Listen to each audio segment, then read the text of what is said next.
ধর্ম ব্যবসা মানুষকে সুবিধা গ্রহণ করতে শেখায়, কিন্তু আল্লাহ চান মানুষ আত্মত্যাগ করুক, অপরকে দান করে আত্মপরিশুদ্ধি অর্জন করুক।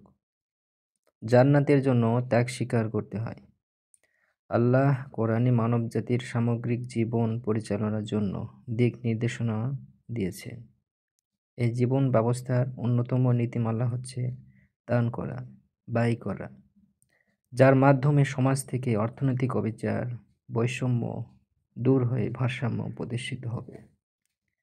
সম্পদ কোথাও পঞ্জীভূত হবে না, ফলে সমাজে প্রত্যেকের অর্থনৈতিক সচ্ছলতা নিশ্চিত হবে। এজন্য ৭০ দিন প্রতিষ্ঠার সংগ্রামে জীবন ও সম্পদ উভয়ই ব্যয় করা ফরজ, বাধ্যতামূলক। আর যেহেতু উম্মতে মুহাম্মদের জীবনের লক্ষ্যই হচ্ছে মানব জীবনে ৭০ দিন প্রতিষ্ঠা করে যাবতীয় অন্যায় অবিচার দূর করে শান্তি প্রতিষ্ঠা করা, তাই মোমেনের সংখ্যার মধ্যে আল্লাহ সম্পদ ও জীবন উৎসর্গ করে দিয়ে সংগ্রাম করাকে যুক্ত করে দিয়েছেন।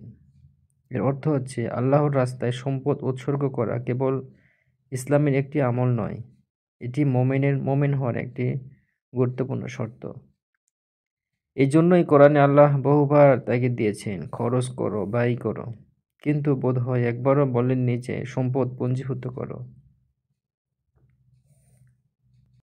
জান্নাত শুধুমাত্র কান্নাকাটি করে, দোয়া করে পাওয়ার বিষয় নয়, এটি আল্লাহর সঙ্গে মোমেনের একটি বৈষম্য চুক্তি, যাকে আল্লাহ উত্তম বাণিজ্য বা ক্রয় বিক্রয় বলে উল্লেখ করেছেন। মোমেন নিজের জীবন ও সম্পদ আল্লাহর রাস্তায় অর্থাৎ সত্য প্রতিষ্ঠার সংগ্রামে মানবতার কল্যাণে ব্যয় করবে। বিনিময়ে আল্লাহ তাকে জান্নাত দেবেন। তবে কি মোমেন আল্লাহর কাছে কান্নাকাটি করবে না? হ্যাঁ, অবশ্যই কান্নাকাটি করবে। একইভাবে চাইবে যেন সে তার জীবন সম্পদ আল্লাহর রাস্তায় ব্যয় করতে পারে। সে যদি স্বার্থপরের মতো জীবনযাপন করে, আল্লাহর রাস্তায় জীবন সম্পদ ব্যয় না করে, তাহলে তাকে আল্লাহ জান্নাত দেবেন না। আল্লাহ অন্তত ২টি আয়াতে এসব কথাটি জানিয়ে দিয়েছেন। তিনি বলেছেন, হে মুমিনগণ, আমি কি তোমাদেরকে এমন এক বাণিজ্যের সন্ধান দেব যা তোমাদেরকে যন্ত্রণাদায়ক শাস্তি থেকে মুক্তি দেবে? তা এই যে তোমরা আল্লাহ ও তার রাসূলের প্রতি বিশ্বাস স্থাপন করবে এবং আল্লাহর পথে নিজেদের ধন সম্পদ ও জীবন পণ করে জিহাদ করবে। এটাই তোমাদের জন্য উত্তম যদি তোমরা বোঝো।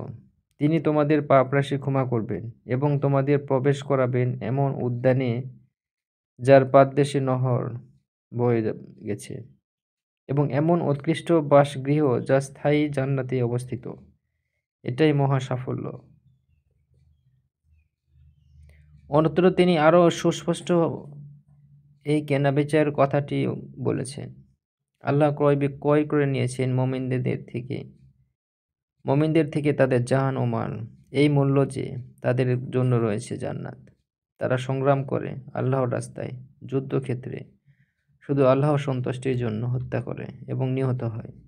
সুতরাং তোমরা আনন্দিত হও সে লেনদেনের উপর যা তোমরা করেছ তার সাথে। আর এ হলো মহান সাফল্য।